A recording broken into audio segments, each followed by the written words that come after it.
Victoria Hayes balanced three things precariously in her arms: a portfolio stuffed with her latest paintings, her daughter's forgotten lunchbox, and the weight of another sleepless night. The autumn wind whipped through downtown Seattle as she rushed toward the small coffee shop on Pine Street, her haven before the chaos of the day truly began. Inside the cozy establishment, warmth and the rich aroma of freshly ground beans wrapped around her like a familiar embrace. The morning crowd had thinned, leaving only a handful of customers scattered among mismatched chairs and worn wooden tables. Victoria loved this place precisely because it lacked the corporate polish of chain cafes. Here she could breathe. The collision she ordered her usual black coffee and a blueberry muffin, mentally calculating if she had enough for both. The art supply store had depleted her budget this week, but Sophie needed new shoes more than Victoria needed lunch. As she turned from the counter, portfolio tucked under one arm and coffee in hand, disaster struck. A tall figure stepped backward from the cream station at the exact moment Victoria moved forward. The collision was inevitable. Hot coffee erupted between them, splashing across an immaculate charcoal suit that probably cost more than her monthly rent. Victoria gasped, horrified. Her portfolio clattered to the floor, paintings threatening to spill out. The man wore an expression of shock, staring down at the growing stain spreading across his shirt and jacket. An unexpected response, Victoria braced herself for anger, perhaps even shouting. Instead, the man looked up at her with the most startling gray eyes she had ever seen, and laughed. Not a polite chuckle, but a genuine, warm laugh that crinkled the corners of his eyes. "That's one way to start a Monday," he said, pulling at his ruined shirt with an amused expression. "I am so incredibly sorry," Victoria stammered, grabbing napkins from the nearest table. Her hands shook as she uselessly dabbed at the damage. "I was not paying attention. I will pay for the dry cleaning, I promise." The man gently caught her wrist, stopping her frantic efforts. "Please, don't worry about it. I have another suit at the office." He glanced at the paintings that had partially slid from her portfolio. "Are those yours?" A shared conversation. Victoria knelt to gather her work, cheeks burning with embarrassment. "Yes, though after this disaster, you probably think I am as clumsy with a paintbrush as I am with coffee cups." He crouched beside her, carefully picking up a watercolor landscape of the Seattle skyline at sunset. "This is beautiful. The way you have captured the light reflecting off the buildings, it's remarkable." His genuine appreciation surprised her. Most people offered polite compliments, but his observation showed real understanding. "Thank you. I have a submission deadline for a gallery showcase tomorrow. I have been preparing for months." The breakfast invitation, the man stood, extending his hand to help her up. "I am Nathan, and I insist on buying you another coffee to replace the one currently decorating my suit. Perhaps some breakfast, too. It seems we both need a better start to this day." Victoria hesitated.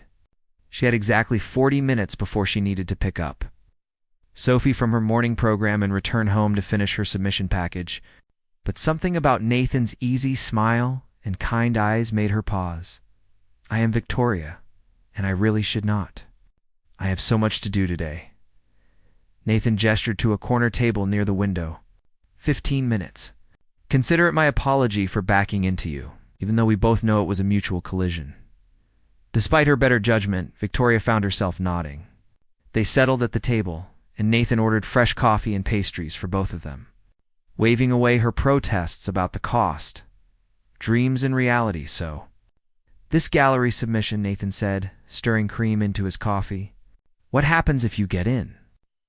Victoria felt the familiar flutter of hope and fear. It could change everything. The Sterling Foundation Gallery is one of the most prestigious in the city. Artists who show there get noticed. It could mean steady income, commissions, maybe even teaching opportunities.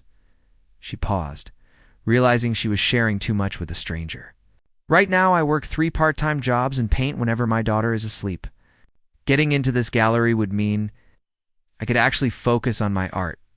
Nathan listened with an intensity that made her feel truly heard. "Your daughter is lucky to have a mother who pursues her dreams while providing for her." Victoria smiled softly. "Sophie is the reason I keep trying." I want her to see that hard work and passion matter, that you do not give up just because life gets difficult.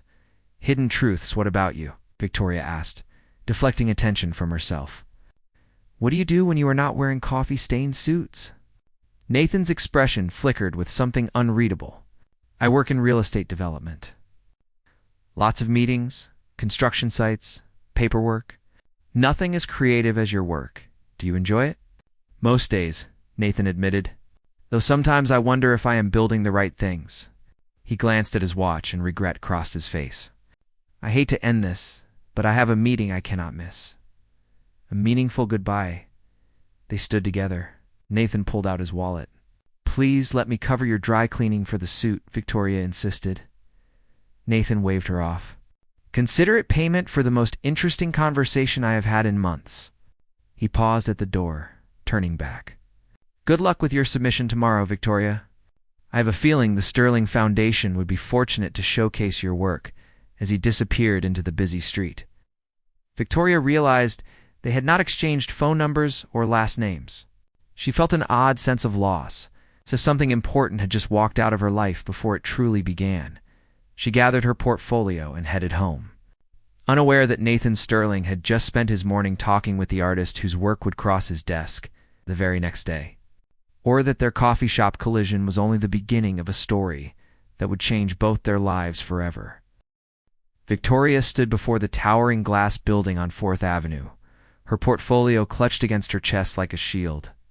The Sterling Foundation occupied the top 3 floors, its name etched in elegant silver letters above the revolving entrance doors.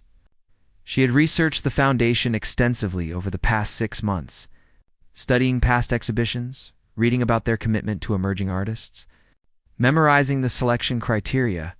What she had not found in her research was any recent photograph of the founder. The foundation's website showed only a formal portrait from 10 years ago. And Nathan Sterling rarely gave interviews or appeared at public events.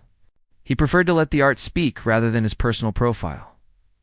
Victoria checked her reflection in the glass doors one final time.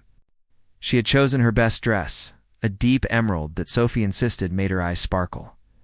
Her paintings were organized perfectly in her portfolio, each piece representing months of late nights and stolen moments of creativity. Taking a deep breath, she pushed through the doors and approached the reception desk. The waiting room, the lobby, exuded quiet sophistication. White walls displayed rotating artwork from current and former foundation artists. Natural light poured through floor-to ceiling windows, creating the perfect illumination for viewing art. Victoria felt both inspired and intimidated. Ms. Hayes, receptionist with kind eyes, greeted her. Please take the elevator to the 20th floor. The selection committee is expecting you at 10 o'clock. Victoria's hands trembled slightly as she pressed the elevator button. This was it. Everything she had worked for, every sacrifice she had made, every night she had stayed awake painting while Sophie slept, all led to this moment. The 20th floor opened into a gallery space, more beautiful than she had imagined. Her fellow artists waited in a lounge area, 12 in total, all competing for just 3 spots in the upcoming showcase. Some looked confident, others nervous. Victoria took a seat near the window, trying to calm her racing heart. An assistant appeared, calling names one by one. Artists disappeared through double doors, emerging 20 minutes later with expressions ranging from elated to devastated. Victoria's name was called last. The revelation: she entered a spacious room where 5 people sat behind a long table. And then her world tilted on its axis. Nathan Sterling sat in the center chair, papers spread before him. Looking every inch the powerful foundation director in a navy suit and crisp white shirt. His eyes widened the moment he saw her, surprise and something else flickering across his features before his expression settled into professional neutrality. Ms. Hayes. Welcome, said an older woman to Nathan's right. Seemingly unaware of the charged moment between Victoria and Nathan, I am Dorothy Chen, the Foundation's artistic director. Please, set up your work on the display stands. Victoria's mind reeled. Nathan Sterling, the man from the coffee shop, the stranger who had bought her breakfast and listened to her dreams, was the billionaire founder of the Sterling Foundation. The man who would decide her professional fate, Professional distance, her hands moved automatically, arranging her paintings on the provided stands while her thoughts spiraled. Had he known who she was yesterday? Was their conversation some kind of test? She felt exposed, vulnerable in a way that had nothing to do with presenting her art. "These are remarkable," Dorothy said, studying a piece depicting a mother and child on a rainy Seattle street. "The emotion in this is palpable." "Thank you," Victoria managed, her voice steadier than she felt. "That piece is called Safe Harbor. It's about finding protection and love, even when the world feels uncertain." She could feel Nathan's gaze on her, but refused to meet his eyes. The other committee members asked questions about her technique, her inspiration, her artistic vision. Victoria answered each professionally, drawing on months of preparation. Finally, Nathan spoke. "Ms. Hayes." His voice was measured, formal, so different from the warm tone of yesterday. "Your artist statement mentions that you create art while working multiple jobs and raising your daughter alone. How do you envision balancing a demanding exhibition schedule with those responsibilities?" The question stung, though she knew it was fair. Victoria met his gaze directly for the first time since entering the room.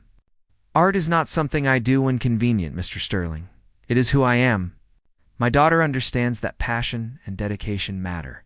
She helps me mix colors, offers opinions on composition, and celebrates every small victory. If anything, being her mother makes me a better artist, because I see the world through eyes of wonder again." The difficult choice, something shifted in Nathan's expression, softening around his eyes. But before anyone could respond, he stood abruptly. "I need to excuse myself from this evaluation." The committee members exchanged confused glances. Dorothy frowned. "Nathan, we need your input on all finalists." "I cannot be objective here," Nathan said, his jaw tight. "Ms. Hayes and I met yesterday under different circumstances. It would be inappropriate for me to influence this decision." Victoria's stomach dropped. The other committee members were staring at her now, questions in their eyes. Nathan gathered his papers. "Dorothy, please conduct the vote without me. My assistant will provide the necessary documentation." He turned to Victoria, his expression unreadable. "Ms. Hayes, thank you for sharing your work with us." He left the room, and Victoria felt the weight of everyone's curiosity pressing down on her. Doubt and determination. Dorothy cleared her throat, restoring order. "Well, that was unexpected, Ms. Hayes. I assure you that your work will be judged solely on its merit. Whatever personal connection you have with Mr. Sterling will not factor into our decision. We only met once, yesterday, by accident," Victoria explained, needing them to understand. "I had no idea who he was. I spilled coffee on him at a cafe, and he was kind enough to have breakfast with me. That's all." The committee members seemed to accept this, though Victoria could not shake the feeling that everything had changed. They thanked her for coming, promised a decision within 3 days, and dismissed her with polite smiles. The aftermath. Victoria rode the elevator down in a daze. In the lobby, she nearly walked past the reception desk before hearing her name called Ms. Hayes. The receptionist held out a sealed envelope. "Mr. Sterling asked me to give you this." Victoria's hands shook as she took it. She waited until she was outside, around the corner from the building, before opening it. Inside was a simple note in bold handwriting. "Victoria, I apologize for any awkwardness my presence caused. Your art speaks for itself and deserves to be judged without bias. Whatever the committee decides, know that your talent is undeniable. I meant what I said yesterday about the foundation being fortunate to showcase your work. That opinion has nothing to do with coffee shops and everything to do with the truth I see in your paintings. Nathan." Victoria leaned against the cool brick wall, emotions swirling. Relief that he had removed himself from the decision. Confusion about what their coffee shop conversation had meant to him. Fear that she had lost her chance because of an innocent collision. Hope, fragile but persistent, that maybe her art really was good enough. She tucked the note into her portfolio and headed to pick up Sophie, unaware that Nathan Sterling sat in his office 3 blocks away, staring at his phone, debating whether he had just made the right professional decision or the worst personal mistake of his life. 3 days felt like 3 months. Victoria threw herself into her regular routine. working her morning shift at the bookstore, picking up Sophie from school, helping with homework, preparing dinner. But every time her phone buzzed, her heart jumped. On Thursday evening, as she stirred pasta sauce and Sophie colored at the kitchen table, the call finally came. Victoria's hand trembled as she answered, recognizing the sterling foundation. Number Ms. Hayes. This is Dorothy Chen. The artistic director's voice was warm but professional. I am pleased to inform you that the selection committee has unanimously chosen your work for the upcoming showcase. Congratulations. Victoria's knees nearly buckled. She gripped the counter for support. Really? I made it? Your painting spoke to every committee member, Dorothy continued. The emotion, the technical skill, the unique perspective you bring. We are honored to feature you. Can you come in tomorrow to discuss exhibition details? After hanging up, Victoria stood frozen in her kitchen, unable to process the news. Sophie looked up from her coloring book, sensing something significant. Mommy, are you okay? You look like you might cry. Victoria swept her daughter into her arms, spinning her around the small kitchen. I am better than okay, sweetheart. Mommy's paintings are going to be in a real gallery, a big, important one. Sophie squealed with delight. Does this mean we can get pizza to celebrate? It means we can get whatever you want, Victoria laughed, tears of joy streaming down her face. A message in the rain that night. After Sophie fell asleep, Victoria sat by her window watching rain streak down the glass. Her phone chimed with a text from an unknown number. Congratulations on your selection. Your work earned this on merit alone. I hope you know that, Nathan. Victoria stared at the message for a long moment before typing a response. Thank you for removing yourself from the decision. It meant everything to know this was about my art, not our chance meeting. I appreciate your integrity. The reply came quickly. Would you be willing to meet for coffee again? No foundation business, no obligations. Just to people who had an interesting conversation interrupted by real life. Victoria's finger hovered over the screen. Every practical part of her brain screamed caution. Nathan Sterling was a millionaire, a man from a completely different world. She was a struggling single mother who had just gotten her first real break. Mixing personal feelings with professional opportunity seemed dangerous, but she remembered his laugh when she spilled coffee on him, the genuine interest in his eyes when she talked about Sophie, the kindness that seemed to come naturally rather than from obligation. Same coffee shop. She typed, Saturday morning. I will bring extra napkins just in case. 10 o'clock? Victoria smiled despite herself. It's a date. Well, not a date. A coffee meeting. You know what I mean? I know exactly what you mean, came his response. And she could almost hear the amusement in his voice. The park encounter Saturday morning arrived with unexpected sunshine. Victoria dropped Sophie at the neighborhood park first, planning to meet Nathan afterward. But as she pushed her daughter on the swings, a familiar voice called out, Victoria? She turned to find Nathan approaching, dressed casually in jeans and a simple sweater, looking younger and more relaxed than she had ever seen him. A golden retriever bounded beside him, tongue lolling happily. Nathan, what are you doing here? He smiled sheepishly. I live 2 blocks away. This is my Saturday morning routine with Duke. He gestured to the dog, who was already making friends with Sophie. Mommy, can I pet him? Sophie called out, her eyes wide with delight. Of course, Nathan said warmly, leading Duke over. He is very gentle, especially with children.